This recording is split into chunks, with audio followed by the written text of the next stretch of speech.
नाला नगर के गांव में रंगैया और रंगम्मा कहकर एक जोड़ा रहते थे। दोनों बहुत अच्छे थे और बहुत दयालु थे। उनके घर के बगल में रहने वाले सुब्बैया और सुब्बम्मा कहकर एक जोड़ा बहुत कंजूस थे। बिल्ली को भी भीख नहीं देते थे। रंगैया वाले उनके घर के सामने ही एक ठेले के ऊपर एक बर्गर तैयार करके बेचते थे। उसके लिए पहले उबाले हुए अंडों को छीलकर उनको 2 टुकड़ों में करके उस अंडों का पीला भाग को तेल में मसाला डालकर अच्छे से तलाकर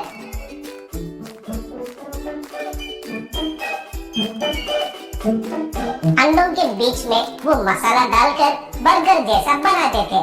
सुब्बैया वाले भी उनके घर के सामने एक ठेले के ऊपर डोसा और इडली बनाकर बेचते थे।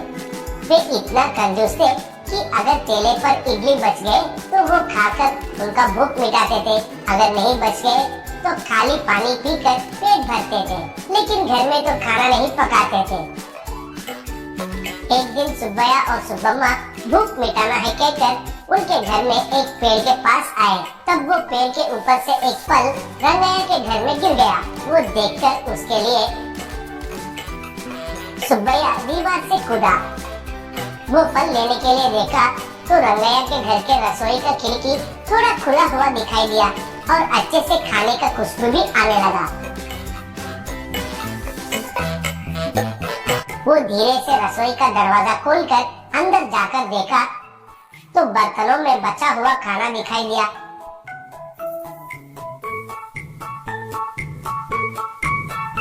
वो एक कपड़े में उनको बांधकर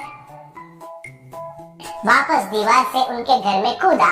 घर में बीवी से जो हुआ वो कहा तो उसकी पत्नी उसको बहुत तारीफ करने लगी। दोनों मिलकर खुशी से खाना भी खाए। अगले दिन दोनों रंगैया के घर में कोई झगड़ा होगा है कहकर देखने लगे, लेकिन कोई आवाज भी नहीं आया था। तब रंगम्मा, क्यों जी, उनके घर में खाने के लिए कोई गौर नहीं किया लग रहा है। कैसे इंसान भी पता नहीं। उनके घर में हर रोज चोरी करके खाने से भी कुछ नहीं होगा। तुम वही काम पर रहो, बोली।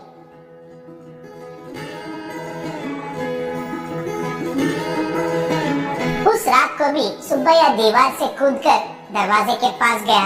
उसे थोड़ा धकेलते ही वो दरवाजा खुल गया। अंदर जाकर फिर से खाना चुराया। ऐसे तीसरा दिन भी चुपके से जाकर उधर देखा तो उधर उसे कुर्सी और उसके सामने पत्ते में खाना परोसकर दिखाई दिया। वो हैरान होकर उस खाना को भी चुराया।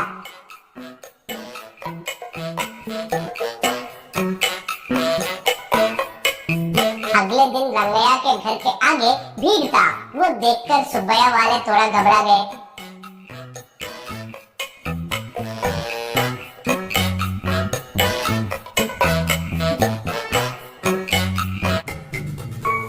धीरे से वे नजदीक जाकर क्या हो रहा है देखने लगे। तब सुब्बैया लोगों से, हमारे घर में हर रोज भगवान आकर खाना खाकर जा रहे हैं, वो कहने के लिए ही आप लोगों को बुलाया, कहा। वो सुनकर सुब्बैया वाले अंदर ही अंदर बहुत हंसने लगे। तब एक आदमी, क्या भगवान आकर खाना खाया, ये आप क्या कह रहे हैं जी, पूछा। तब रंगैया, हाँ भाई, हर रोज भगवान आकर खाना खाकर जा रहे हैं। पहले दिन खाना गायब होने से कोई कुत्ता या बिल्ली खाए होंगे कहकर मेरी बीवी ने बोली थी, लेकिन मैं तो भगवान खुद आकर खाए होंगे सोचा, इसलिए दूसरा दिन वो क्या है जानना है कहकर खाना ज्यादा बनाकर दरवाजा को भी बंद करके रखे थे। फिर भी खाना गायब हो गया। हम हैरान होकर तीसरा दिन पत्ते में खाना परोसे थे, इस बार पत्तों के साथ साथ खाना भी गायब हो गया। फिर ये तो जरूर भगवान का ही काम है, कहा। वो सुनकर लोग, हाँ ये तो भगवान ही है, भगवान ही है कहकर चिल्लाए। तब ये सब देखकर सुब्बैया और सुब्बम्मा बहुत खुश होने लगे। तब एक आदमी, आपके घर में आने वाले भगवान को हम भी देखते हैं जी, क्या कहते हैं लोगों, कहा। तब लोग, हाँ सबको देखना ही है, सबको देखना ही है कहकर चिल्लाने लगे। तब रंगैया, अच्छी बात है, लेकिन आप सब लोग देख रहे हैं कहकर भगवान नहीं आ सकते हैं, इसलिए चुपके से देखना सही होगा, कहा। वो सुनकर लोग ठीक है कहकर मान लिए। उस दिन से लोग उनके घर के आसपास छुपकर उस रसोई के तरफ ही देखने लगे। चोरी करने के लिए देख रहा सुब्बैया को वे लोग दिखाई देकर वो रुक गया।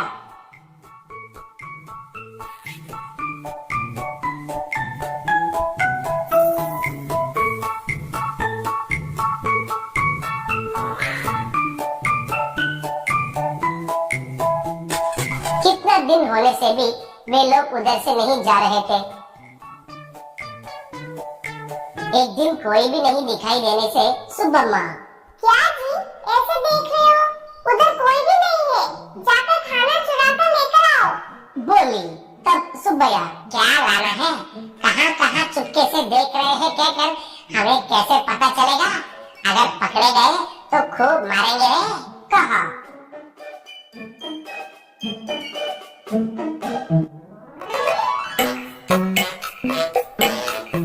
एक दिन रंगैया और रंगम्मा उनके ठेले के पास आए।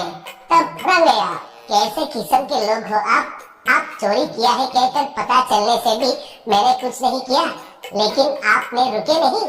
चोरी करके खाना क्यों खा रहे हो दरिंदर के जैसे? इसलिए आपको सबक सिखाना है कहकर लोगों को भगवान आकर खाना खाकर जा रहे हैं कहकर यकीन दिलाया। अब से लोग ही हमारा घर का रक्षा करेंगे। कम से कम अब से बुद्धि बदलकर अच्छे से जीना सीखो कहकर डांटा। उससे सुब्बैया और सुब्बम्मा सर झुकाकर शर्मिंदा होने लगे। एक गांव में कपाड़िया नाम का एक धनवान रहता था।